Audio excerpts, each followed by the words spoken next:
السلام عليكم يا شباب، كيف حالكم؟ اليوم معنا موضوع فؤاد اخي. اي والله إنك عادل اخي سرطان. الله يرحمه، والله العظيم انه حرق قلوبنا كلنا. عادل الملقب بفؤاد اخي، المشهور بفؤاد اخي في الفيسبوك والتيك توك. طبعا يا شباب، الناس الذي دهدهوه، انت مشهور، يطلع السعوديه بتغنمه بتغرفه. انا قد لاحظت من ناس كثير كذا يكلمونا، انا شخصيا يطلع السعوديه بتغنمه بتغرفه بمدري ايش يا جماعه الشهره باليمن فعلا ما تاكلش عيش، صح ما تاكلش عيش، بس انا باليمن يا اخي عايش مرتاح الحمد لله. يعني اكلين شاربين، صح انه الوضع قد مرزي عند الكل، ما بقول لكمش انه، بس يا اخي مهما كان باليمن انت معك ما معكش تعيش مستور، لكن بالسعوديه غلا المعيشه وكل يوم تجزع في بيه ولا شهر وانت ما تشتغلش لازم تدفع ثمنه. ايوه، وبعدين هو شوف قد كان في اليمن يشتغل يعني فوق موتور مرتاح. انا كنت اشوف له فيديوهات، يعني ما كان شغله كلا، بس بعد ما طلعوها الناس وطلع السعوديه وبات عصل بات فعل، طلعوه اول مره عمره، وبعدين كانوا يجيبوا له الرجال، شاف انه يقول لك يعني في السعوديه يعني بيقع بيفعل. اول مره الوقت كانوا يقولوا بيزوقوه بيعملوا له بيت، بالاخير كذبوا عليه. وكمان في فيديو ان شاء الله اذا حصلته برجع انزله وهو يتكلم عن هذا الموضوع، يقول الذي كذبوا عليه وقالوا بيزوقونا وبيشتروا، انا قاس بدون شماه، وما فيش الا واحد صدق معي اللي صاحب الموتور اللي جاب لي الموتور. واحد منهم اللي صدق. ايوه يعني كله بالاخير طلع كله كذب في كذب، بس يقول لكم كيف الناس يوهموا الناس، يعني بس يطلع بنسوي بنفعل، يخلوا الواحد يتامل ويتخيل اشياء، خاصه يكون انسان بسيط عانياته زي هذا، يعني انسان مش متعلم مش كذا، يقص يفكر انه مدري ايش بيحدث، انه بيحصل مدري كم، انه باي خلاص فزبط الفقر وانه بالاخير يجي يشوف ما فيش من هذا كله شيء، ترجع له حاله نفسيه ويوصل زي ما وصل الان.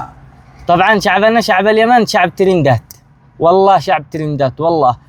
اي شخص طلع ترند سواء بحاجه تافهه او بحاجه منفعه للناس او مصلحه، المهم انه طلع ترند خلاص الناس قصدهم يشتروا يلاحقوا الترند، هذا يشتهر من ظهره، هذا يشتهر من ظهره. أيوة هذا يقول انا كلامك صح. شوف زي الان مثلا الان بيستغلوا موضوع موته وكذا، يعني بيروحوا لبيته يصوروا بيفعلوا علشان نشي نساعد نشي نعمر. خلاص بعد ما قدر على الشخص اخر فيديو له هو يتكلم على الاقل سامحونا وكذا وكذا، وجاب وصيه واحده، اخر وصيه له اخي فؤاد بدون عمل. يعني اذا انتم صدق شوفوا لاخو فؤاد عمل، هذا اذا انتم يعني صدق، يعني انت فقط لا غير. ما قال لكمش يفرقوا لي، ولا انا ميت جوع، ولا ندولي هلي، ولا ندولي اخواني. الرجال يعني مش مزوق ولا عنده جهال ولا، خلاص كانت وصيته. تخيلوا انه ناس امه وابوه باقي اخوه، قال لكم بدون عمل لا يموت جوع، امي وابي الحمد لله مرتاحين بالبلاد، لكن معي اخي لا يموت جوع بعدي ولا يلحقني.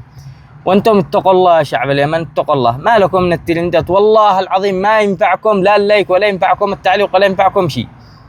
لا بعد كمان في موضوع الان مثلا في بعض الناس يشوفوا مثلا شخص اشتهر او طلع ترند، تمام، قصدهم انه خلاص الشخص هذا يعني قدر الان لفها وفلوس وكذا ومدري ايش وكذا، تزيد عليه والايش الالتزامات. يعني مثلا اذا هم متدين من الناس تحصل الديانه يدوروا زلطهم، قام دوروا زلطهم، تحصل الناس اللي ما فيش معاهم يجوا يتدينوا منه، تحصل مثلا اللي يدخل محل، احنا نشوف هذا الشيء، تدخل ولا ندخل محل مثلا يقول لك ها انت مشهور يا اخي اشتري مني بكذا، يشتيك تدفع له زياده خلاص قدك مشهور.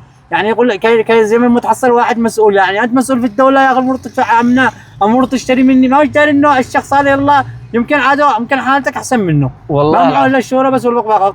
تكلم هو هذا خلاص عادل اخي، تكلم في موضوع هذا الموضوع، قال انا ما معي الا بس الحبحب والتصوير، بس يحببونا ويصورونا بس، غيره ما حصلش ولا ريال ولا ريال.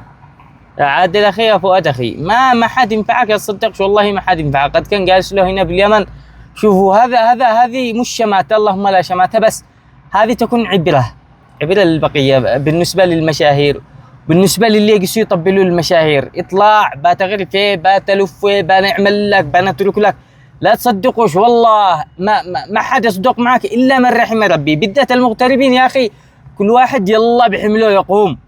لا كمان المشاهير وبالذات الناس اللي يطلعوا ترند، مثلا في اشياء الناس تطلع يكون مثلا عانيات وكذا وطلع ترند واشتهر، هذا خاصة هذا النوعية الذي يشتهر كذا فجأة، هذا المفروض يكون في توعية له، ما نكونش نطبل له في التعليقات ونخليه كذا ومدري ما، ولا نحاول نحن نوجهه للصح، يفعل له مشروع، يستغل هذا الترند اللي طلعه او يستغل الشهرة اللي طلعها ويفعل له مشروع فيه، مشروع يرجع يشتغل في مشروع، لا يدخش في راسه انه خلاص بيجلس طول عمره في الترند، ولا بيجلس طول عمره مشهور، ولا الشهرة بتجلس تاكله وتشرب، ولا يعني خلاص انا حصلت ترند، انا طلعت مثلا في موضوع حصلت ترند، الناس مثلا تعاطفوا مع قضيتي او كذا، استغل الشهرة هذيك، استغل اللي بيقع لي من هذيك الفترة هذيك المبالغ او الناس عادهم متعاطفين معي، واسوي لي مشروع وارجع بمشروعي واشوف مشروعي واخلي اذا في شهرة معاه في او مثلا ان انا اشتهر زي بعض الناس، اشتهر واكبر مشروعي، مثلا انا مثلا افعل لي مشروع وقس ابث مشروعي اصلحه، لانه اروق لمشروعي بس، لانه اما انك تطبز له، شوف يطبز له بالتعليقات كذابين والله كذاب، يخلونه يضيع من يده، لا حصل هذه ولا حصل هذه.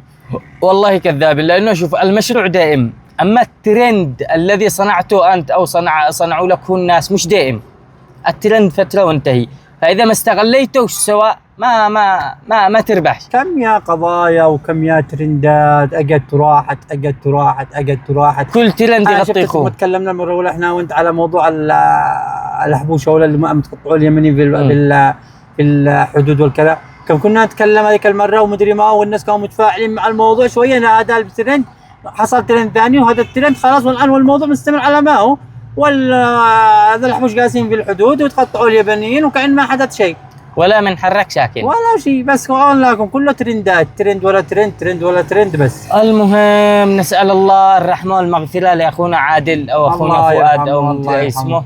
وبعد شوفوا هذه حادثة حدثت لعادل أخي، وقبله في واحد ثاني اسمه هذاك صاحب تهامة المشهور كمان، واحد من صاحب تهامة حصل نفس القصة، يعني هذول اثنين مشاهير. صاحب المحويت اللي هو اللي كان على هدي المانع تكلم. ايوه اللي كان تكلم عن هدي المانع، نفس القصة، هذول هم مشاهير وقضيتهم يعني طلعت للسوشيال ميديا وكذا. اكيد انه في قضايا زي هذه كثيره تحدث لليمنيين اللي موجودين هناك بدون اعمال، بس ما تطلعش، ما حد يدريبهم او اهاليهم مثلا ما يدروا الناس انه مثلا قتل نفسه او كذا، يعني بذلك تحصل قضايا مليانه من هذا النوع. لذلك ما حد يكون يطلع السعوديه الا وما هو عمل، ما فيش عمل اولاد دهته صاحبك تقول له اطلع بتحصل عمل تخلوه يطلع ويرتقي منك يكون مثلا تدين فلوس كذا وتخلوه يطلع تدهدوه، والاخير يطلع هناك يقص راقد سنه سنتين ويقص يتكعف فوق نفسه ديون فوق كذا، ويرجع ترجع له